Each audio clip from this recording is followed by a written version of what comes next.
현대차가 약진하고 있는데요. 이제는 전기차 시대입니다. 거리의 전기차들 눈에 띄게 늘었죠. 기본적으로는 이 기후변화를 막기 위한 흐름 속에 있는 것입니다. 글로벌 차 시장에서의 전기차 점유율이 2019년에는 1.8%에 불과했습니다. 그런데 불과 3년 사이에 10%, 5배 이상 급증한 것입니다. 우리나라에서는 지난해 판매됐던 완성차 168만 대인데 10만 대가 전기차로 알려졌습니다. 이 속도는 이제 더 빨라질 것입니다. 미국이 2032년식 승용차 67%는 전기차가 될 것이라고 밝혔습니다. 온실가스를 줄이기 위해서 자동차 환경 기준을 강화했고 그래서 배출가스를 대폭 감축하기로 했기 때문입니다. 자, 우선 권준기 워싱턴 특파원 리포트 보시겠습니다. 최근 뉴욕 오토쇼에서 새로 공개된 신차 두 가지는 모두 전기차였습니다. 신차는 기아 7인승 SUV와 램의 픽업 트럭으로 큰 관심을 모았습니다. Big, bold, and boxy is how we introduced it, and in my opinion, this is the next level. 전기차 구매를 촉진하기 위해 북미산 전기차에 대규모 보조금을 투입한 바이든 행정부가 이번엔 배출가스 기준을 대폭 강화하는 방안을 발표했습니다.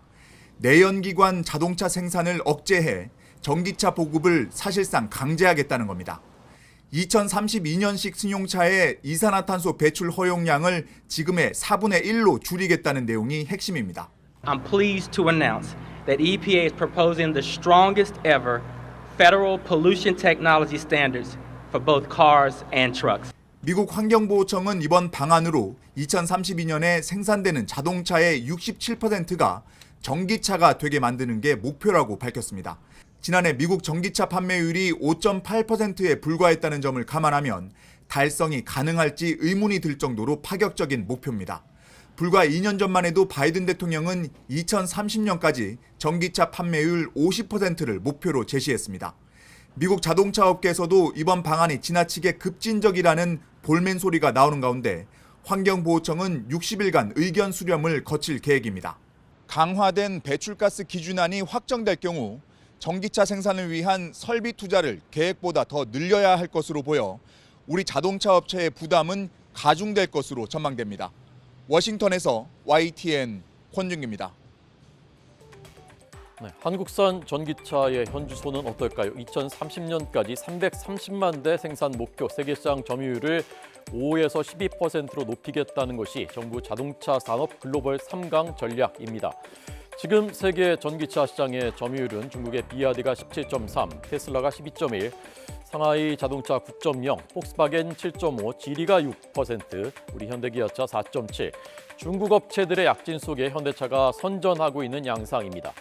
현대차 그룹은 이 전기차에 다 걸기 하고 있습니다. 그저께 화성에 전기차 전용 공장 기공했습니다. 당시 화면입니다. 2030년까지 전기차 글로벌 톱3가 되는 것이 목표다라고 밝혔고요. 국내 생산량을 연간 151만 대로 늘리겠다는 계획에 따라서 이 공장이 그저께 기공된 것입니다.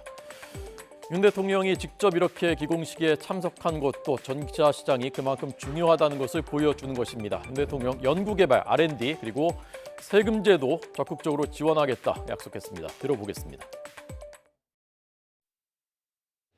이 자리에 들어설 전기차 전용 공장은 현대차 그룹이 29년 만에 국내에 새로 짓는 공장입니다.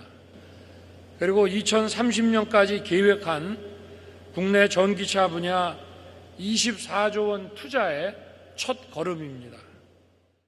우리 경제 성장을 견인해온 자동차 산업은 패러다임 전환에 선제적으로 대응해야 할 때입니다. 정부는 기업들이 이러한 혁명적 전환에 발빠르게 적응할 수 있도록 R&D와 세제 지원 등 정책 지원을 아끼지 않을 것입니다. 이를 통해 2030년까지 국내 전기차 생산 능력을 지금의 5배로 높여서 글로벌 미래차 3강으로 도약시킬 것입니다.